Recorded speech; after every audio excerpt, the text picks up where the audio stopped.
The good news is that the engine is in. I haven't done the mount totally complete yet in case I need some slop in the engine. I did try to do the transmission by myself and proceeded to dump everything on my garage floor. So I'm gonna get this cleaned up and I will bring you guys back. So cleaned up the trans mess the best I could. I don't have a whole lot of room to work with, so I thought I'd give you guys a little bit of a visual. So now, just being me, I'm gonna try and get this transmission up on a jack it up, and then get the transmission on the aligning pins, whatever their proper dowel pin, alignment pin, whatever, and try and get this up. But the sketch factor is definitely there, especially since this transmission is now slicker than whale shit, covered in tranny fluid. So here goes nothing.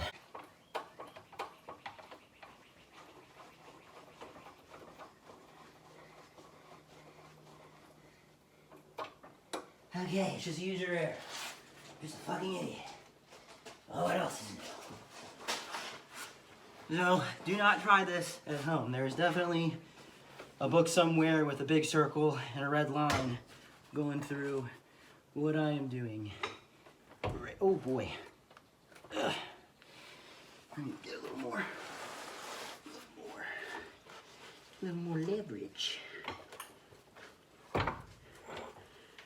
No, stay there.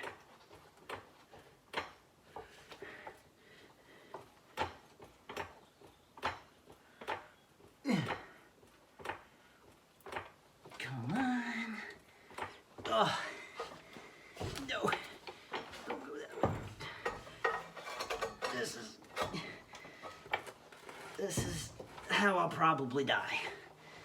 With a transmission on me, Wizard of Oz style. Do not dolphin either. Come on.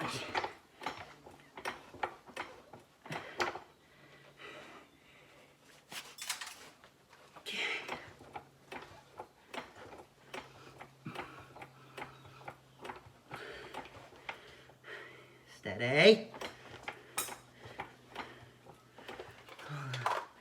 Lines are out of the way. I'm a smidge off. But what else is new? Thankfully, all this transmission on the floor has made everything just slipperier than a slide. Oh, I'm getting a core workout today too. Abs for days.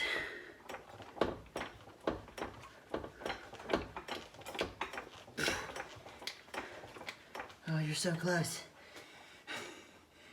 Oh my God.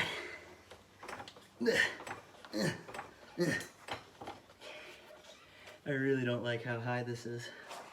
I'm gonna come back in a second. What a sight to see. So, giving you an idea of the room I'm working with here. So, there's one bolt. Position this. There's one bolt there. Another one is up top here. I have to reach from on the engine bay. I'm getting ready to put this guy in right now, which is awesome. So 1, 2, 3, 4, 5, 6. I think there's supposed to be about 7 or 8 bolts that hold this 4L60E in. The bell is actually cracked at the very top. I can still use this one that's on this side. I haven't been able to put a bolt in there yet, but we're only going to do 5 out of like the 8 bolts. I mean, I've been told it should be fine as long as they're tight and everything's secure. So, hashtag send it.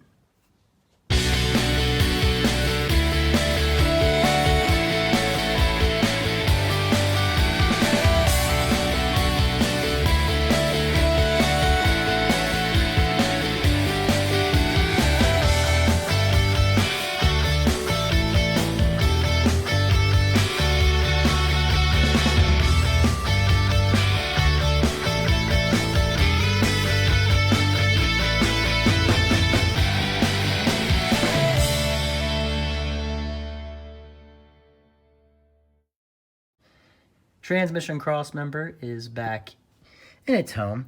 Definitely don't make it easy on myself with this. I kind of hodgepodged bolts that were lying around the garage, and I dropped one in the frame. And over there, those aren't the right size, but it's the stock cross member. I'm gonna pay for a fancy fabricated one, and it'll work. We have gotten some great progress done today on Project Little Cub. Transmission, the engine, the drive shaft are all back in their homes, and I am very dirty and ready to call it a night. So we're gonna continue putting it back together tomorrow. Catch you guys then. The sun is shining and it is now another day. So the goal, I would like to hook up all the electronics, get the accessory drive, pretty much just put it back together. Hopefully not add another count to that standing count. And just like that, almost like magic, it is coming back together piece by piece. So I'm gonna keep working and I'm gonna catch you guys in a little bit. We still have to line the transmission lines, electrical, and gauges. See you then. A little more of a close-up.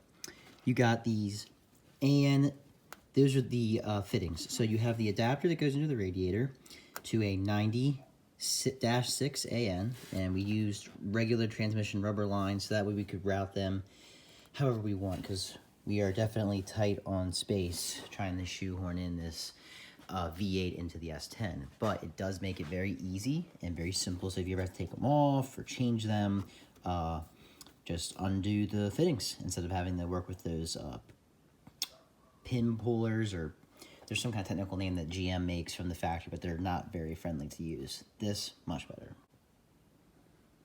Now all we need is some wiring and some fluids, and she is ready to fire.